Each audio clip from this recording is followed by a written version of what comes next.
प्राचीन भारतीय राजवंशों के इतिहास में हमने अब तक के वीडियो में देखा कि किस तरीके से भारतीय इतिहास का प्रारंभ मानव सभ्यताओं के विकास क्रम से प्रारंभ हुआ और उसी क्रम में हम लोगों ने पाषाण काल के 3 चरणों का अध्ययन किया। पाषाण काल की प्रमुख विशेषताएं, पाषाण काल की विशेषताओं के साथ धातु युग, ताम्रघाटी सभ्यता, काष्ठ धातु युग और वैदिक काल तक आते आते लौह या अयस्क धातु सभ्यताएं भारत में स्थापित हो चुकी थी। और उसी के साथ वैदिक काल, उत्तर वैदिक काल, नवीन धर्मों का आंदोलन और नवीन धर्म के आंदोलन के साथ भारत में राजनीतिक एकीकरण प्रारंभ हुआ, जिसे हम जनपदों के गठन या जनपदों के एकीकरण के नाम से जानते हैं। और वह था भारत के प्राचीन 16 महाजनपद। महाजनपद जब संगठित हो रहे थे, या यूं कहा जा सकता है कि सिंधु घाटी सभ्यता के बाद जिन नगरों का उदय हुआ, उन नगरों से के बाद भारत में जो धीरे धीरे राजनीतिक एकीकरण हुआ, उसका विकास जिस क्रम में हुआ और भारत में भौगोलिक क्षेत्र राजाओं के नियंत्रण में संगठित होने लगे, तो 16 महाजनपद संगठित हुए। उसी क्रम में अगर हम बात करते हैं कि प्राचीन राजवंशों का क्या योगदान रहा, अर्थात प्राचीन भारत के महत्वपूर्ण राजवंश, जिन राजवंशों ने अपने राजनीतिक कार्यों के द्वारा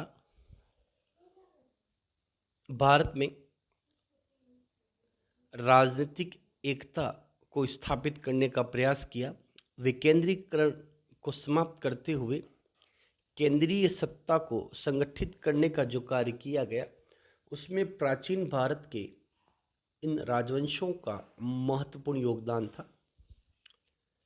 अगर हम बात करें हर्यक राजवंश 544 ईसा पूर्व से 412 ईसा पूर्व, प्रमुख शासक बिंबिसार, अजातशत्रु और उदयन।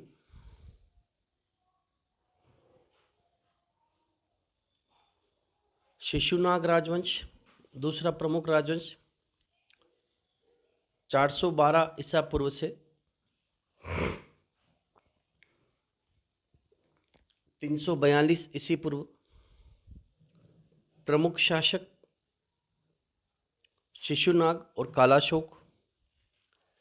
इसके बाद क्रमशः नंदवंश, नंद राजवंश 344 ईसा पूर्व से 323 ईसा पूर्व,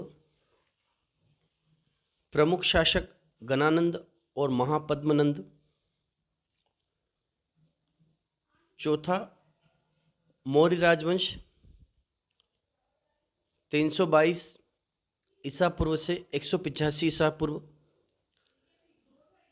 मौर्य राजवंश। यहाँ तक आते आते मौर्य शासकों ने मगध को केंद्र बनाकर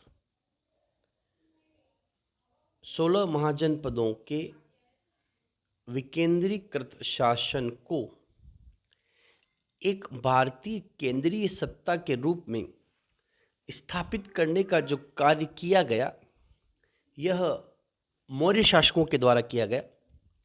और उसमें भी यूनानियों के आक्रमण के साथ या सिकंदर के आक्रमण के बाद भारत में जो राजनीतिक परिवर्तन हुए, उसके बाद मौर्य शासकों ने भारत के पूर्व में स्थित मगध क्षेत्र को संगठित करते हुए एक राजनीतिक सत्ता के रूप में भारत को संगठित किया, मौर्य राजवंश के रूप में। प्रारंभिक शासक चंद्रगुप्त मौर्य 322 से 297 ईसा पूर्व, बिंदुसार 298 से 273 ईसा पूर्व,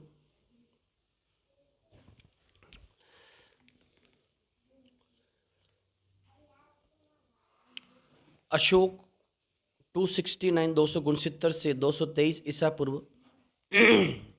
इसे देवानाम प्रियदर्शी के रूप में भी जाना जाता था, जिसका अर्थ था भगवान का प्रिय। अशोक ने 261 ईसा पूर्व में कलिंग युद्ध लड़ा और यह कलिंग वर्तमान उड़ीसा में है। अशोक के प्रारंभिक शिलालेखों को जेम्स प्रिंसेप द्वारा पढ़ाए गए और 40 वर्षों के शासनकाल के बाद 232 ईसा पूर्व में अशोक की मृत्यु। उसके बाद उत्तर मौर्यकालीन शासकों के क्रम में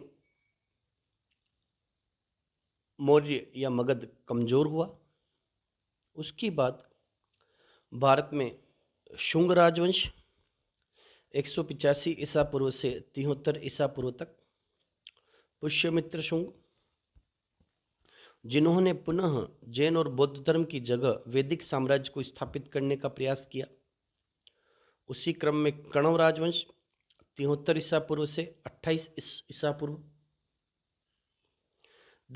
सुदूर दक्षिण में सातवाहन शासकों के द्वारा 60 ईसा पूर्व से 225 ईस्वी के मध्य सातवाहन शासकों ने दक्षिणी भारत में अपने राजवंश को स्थापित किया तथा पहली बार सातवाहन शासकों द्वारा दक्षिणी उत्तर भारत के समान दक्षिणी भारत में भी राजनीतिक विकेंद्रीकरण को केंद्रीय सत्ता के रूप में स्थापित किया। दक्षिण में सातवाहन राजवंश के संगठित होने के साथ ही उत्तर भारत में मुगल काल, गुप्त काल, जिसे भारत का प्राचीन स्वर्ण युग कहा जाता है, वह संगठित हो रहा था। 319 से 540 ईस्वी तक गुप्त काल के प्रमुख शासकों ने भारत को स्वर्ण युग के रूप में स्थापित किया और इसी समय में शिक्षा, साहित्य, विज्ञान, कला के क्षेत्र में जो नवीन प्रयोग हुए, उन प्रयोगों की वजह से गुप्त काल को भारतीय इतिहास का स्वर्ण युग कहा जाता है। संस्थापक श्रीगुप्त चंद्रगुप्त प्रथम 319 से 324 ईस्वी तक यह गुप्त राजवंश का महान पहला शासक था। इसने महाराजाधिराज की उपाधि धारण की थी। 319 से 320 ईस्वी में गुप्त संवत शुरू किया। शुद्ध सोने के सिक्के दिनार इसके द्वारा जारी किए गए। समुद्रगुप्त 335 से 380 ईस्वी पूर्व, समुद्रगुप्त को भारत का नेपोलियन कहा जाता है। चंद्रगुप्त द्वितीय 380 से 412 ईस्वी, इसने विक्रमादित्य की उपाधि धारण की। चीनी तीर्थयात्री फाहियान इसी के शासनकाल के दौरान भारत आया।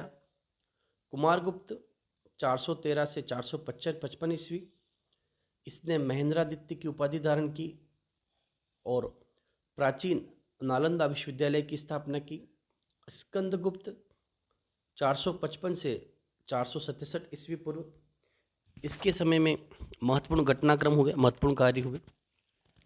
प्राचीन भारतीय इतिहास में अगर हम देखते हैं कि प्रारंभिक शासकों के युग में जो महत्वपूर्ण कार्य हुए और जिसकी वजह से धीरे धीरे प्राचीन भारत का इतिहास संगठित हुआ। अगर हम मगध के उत्थान और उसके पतन के बाद बात करते हैं तो यह जानना आवश्यक है कि किस तरीके से राजवंशों के मध्य जो घटनाक्रम हुए, उन घटनाक्रमों ने भारतीय इतिहास को किस तरीके से प्रभावित किया। जैसे ईसा पूर्व 326 में जब सिकंदर की सेनाएं पंजाब के विभिन्न राज्यों में विध्वंसक युद्धों के द्वारा में व्यस्त थी, उसी समय मध्य प्रदेश और बिहार में नंदवंश का राजा धननंद शासन कर रहा था।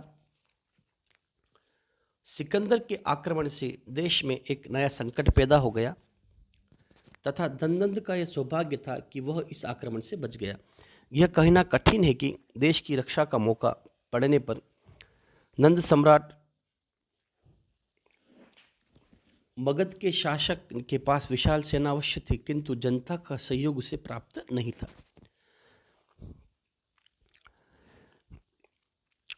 शीघ्र ही राजनीतिक मंच पर एक ऐसा व्यक्ति प्रकट भी हुआ जिसका नाम था चंद्रगुप्त।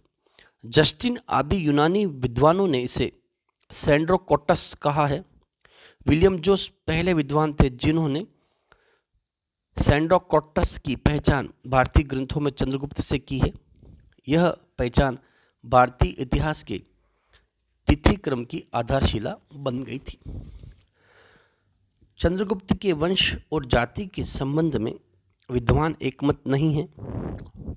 कुछ विद्वानों ने ब्राह्मण ग्रंथों, मुद्रा राक्षस, विष्णु पुराण की मध्यकालीन टीका तथा 10वीं शताब्दी के राजा द्वारा रचित मुद्रा राक्षस की टीका के आधार पर चंद्रगुप्त को शूद्र माना है। चंद्रगुप्त के वंश के संबंध में ब्राह्मण, बौद्ध और जैन परंपराओं और अनुसूत्रियों के आधार पर केवल इतना ही कहा जा सकता है कि वह किसी कुलीन राजघराने से संबंधित नहीं था। विदेशी वृत्तांतों एवं उल्लेखों से भी कुछ स्थिति स्पष्ट नहीं बन रही है। चंद्रगुप्त के वंश के समान उसके आरंभिक जीवन के पुनर्गठन का भी आधार किंवदंतियों एवं परंपराओं के अधीन है। ठोस प्रमाण कम है। इस संबंध में चाणक्य चंद्रगुप्त कथा का सारांश उल्लेखनीय है, जिसके अनुसार नंदवंश द्वारा अपमानित किए जाने पर चाणक्य ने उसे समूल नष्ट करने का प्रण लिया। सयोग वंश उसकी भेंट चंद्रगुप्त से हो गई। वह उसे तक्षशिला ले गया और कहा जाता है कि उत्तर पश्चिमी भारत में ही चाणक्य की सिकंदर से भेंट हुई थी और शिक्षा दीक्षा के पश्चात चाणक्य की कूटनीति और चंद्रगुप्त के शौर्य और रण कौशल के संगम द्वारा नंदवंश के अंतिम राजा धननंद का उन्मूलन किया गया। और इससे पहले ही चंद्रगुप्त ने पंजाब और सिंध में भी सिकंदर के विदेशी शासन से अप्रसन्न जनता के मनोभावों का लाभ उठाकर उन क्षेत्रों में अपना अधिकार स्थापित करने में सफलता प्राप्त कर ली थी।